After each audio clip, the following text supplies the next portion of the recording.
journaling. Is it really worth doing? Now, I've seen a lot in the self-improvement space about journaling, and that's kind of how I found out about it. And I didn't really take it seriously until my girlfriend was telling me about how she journals sometimes. And, I thought, okay, you know what, I'll try it out. I'll actually, try to journal. I had done it before just because self-improvement YouTubers had told me. I didn't really enjoy it that much. And then I really started to think about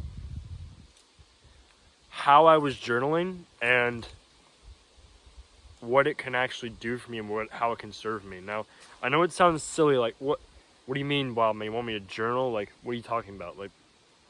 You want me to freaking, I don't know, go Dear Diary, my day was awesome, and Brad smiled at me. I'm not going to tell you to do that, okay? Sure, you can if you want, right? But it doesn't have to be some goofy, Dear Diary, whatever. It doesn't have to be, super feminine. I'm not sure why, in this modern day, that journaling and writing down your thoughts has been made a very feminine trait. In the past, it was largely men who were doing it, right? Winston Churchill, known for being one of the manliest men around, who got Great Britain through World War II, is famous for having a diary. Don't quote me on that. I'm pretty sure he did. I didn't do any research about it for this video. I probably should have, but don't quote me on that. But I'm pretty sure he did. A lot of very famous, well-known, very traditionally masculine men kept journals and wrote out their thoughts because it's extremely powerful and beneficial. And so, why did I start doing it, and why should you start doing it? Why do we care, right? Why should you spend 20 minutes a day, maybe even less, writing out what you're thinking, right? So I probably should have brought these with me, but basically, I know now everyone has AirPods, right? But I still have wired earbuds. If you have wired earbuds and you're carrying them around in your pocket, and you take them out of your pocket, they're always like this really gnarly, tangled mess, right? And it's annoying because you gotta spend a good minute or two just trying to untangle them, right? Before you can even use them. And that's why most people use AirPods. But yeah, you have to spend all this time untangling them before you can make sense of them, right? Our minds, our thoughts, are like earbuds. And it'll make sense in a second. They're like earbuds where when we're going around, we're living our daily life, where stuff is happening to us, we're getting random thoughts, we're thinking about things, our earbuds are getting all jumbled up. And for us to truly comprehend, to truly listen to our thoughts, to truly understand the correct course of action, to truly understand why we feel the way we feel, why we think the way we think, how we think.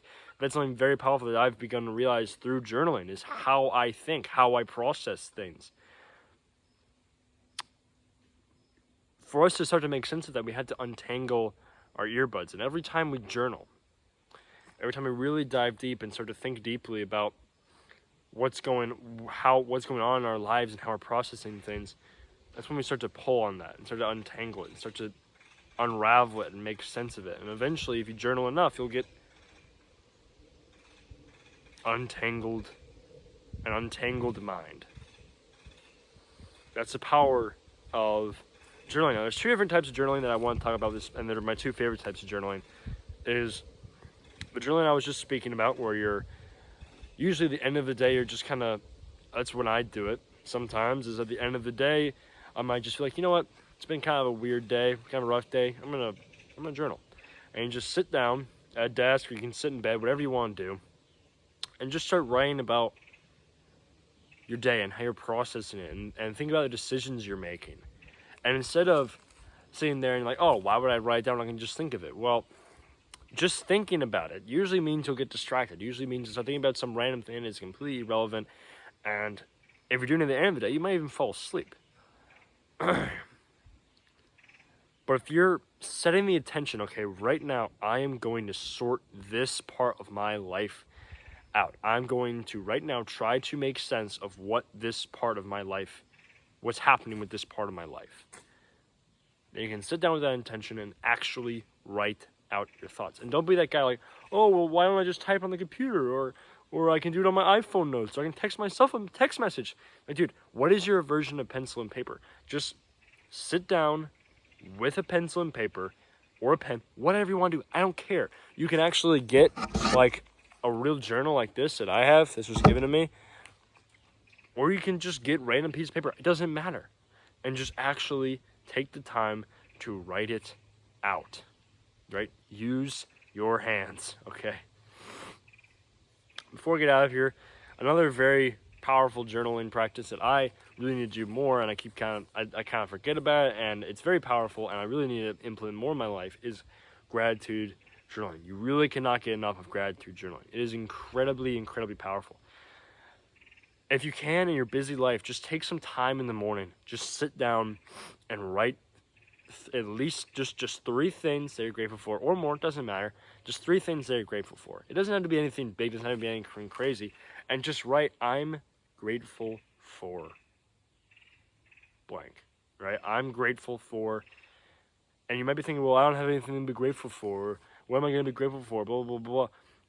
Like, oh, my life's miserable. Everyone hates me. What am I grateful for? Like, shut up, all right? You have so much in your life to be grateful for. Just sit there and really think about, what do you have in your life that is a blessing? Are you wearing clothes? Do you have a roof over your head? Write that. Do you have functioning fingers that you can write with? Write that. Because some people don't, right? If you are a normal guy, or even if you have disabilities, there's still something for you to be grateful for. If you can open your eyes in the morning, if you can breathe oxygen, there is something for you to be grateful for.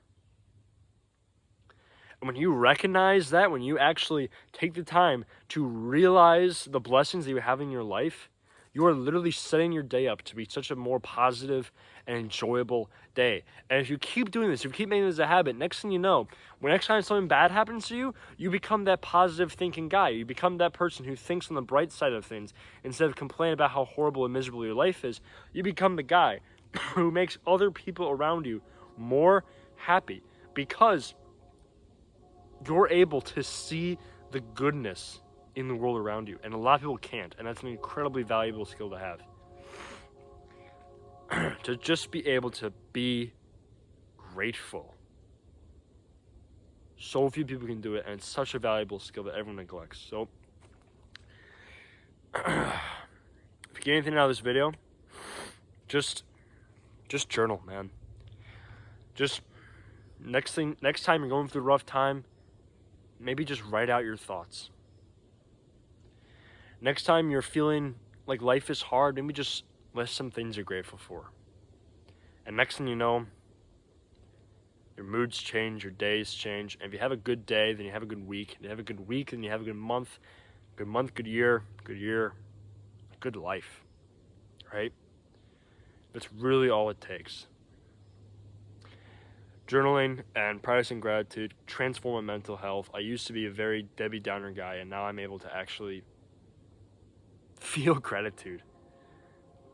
It's so incredibly powerful, and it did change my life, and it will change your life.